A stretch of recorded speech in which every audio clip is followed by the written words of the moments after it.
இன்று என்ன தலைப்பில் பேசப் போகிறீர்கள்?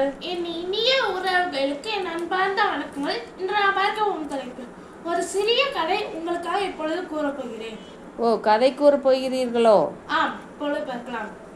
மகாராஷ்டிரா மன்னர் விவேகானந்தருக்காக ஓர் பாராட்டு விழாவை நடத்த நினைத்தார். அதே போல் பாராட்டு விழாக்காக நாணயம் குறித்தார். அப்பொழுது விவேகானந்தர் அழைத்தார். விவேகானந்தரும் வரேன் என்று சொல்லிவிட்டார். விவேகானந்தர் வருகிறார் என்று கேட்ட உடனே அந்த நாட்டில் உள்ள பண்டிதர்கள், ஞானிகள், அறிஞர்கள் அனைவரும் நாம் எப்படியாவது அந்த பேச்சாற்றல் நடக்கும் சபைக்கு நாம் செல்ல வேண்டும் என்று எண்ணினர். அதே போல் அவர்களும் சென்றனர். விவேகானந்தரும் வந்தார். அப்பொழுது விவேகானந்தருடன் ஒரு பேச்சாற்றலே நடந்தது.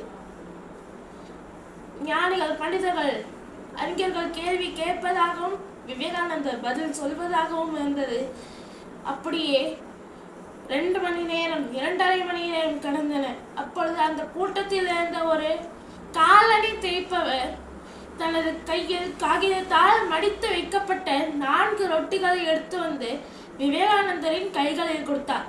ஏன் இதை கொடுக்கிறீர்கள் என்று விவேகானந்தர் கேட்டபோது, உங்களது கண்ணில் பசித்திருக்கிறது, இதை நீங்கள் சாப்பிட்டு விட்டு அதன் பின் நீங்கள் பதில் சொல்லுங்கள் என்று சொன்னார்.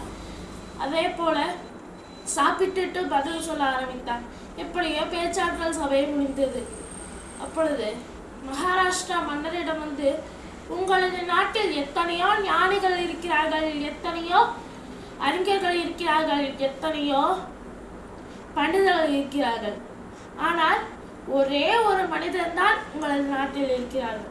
இதனால் ஞானியாய் இருப்பதை விட, பண்டிதராய் இருப்பதை விட, அறிஞராய் இருப்பதை விட மனிதராய் இருப்பதுதான் முக்கியம்.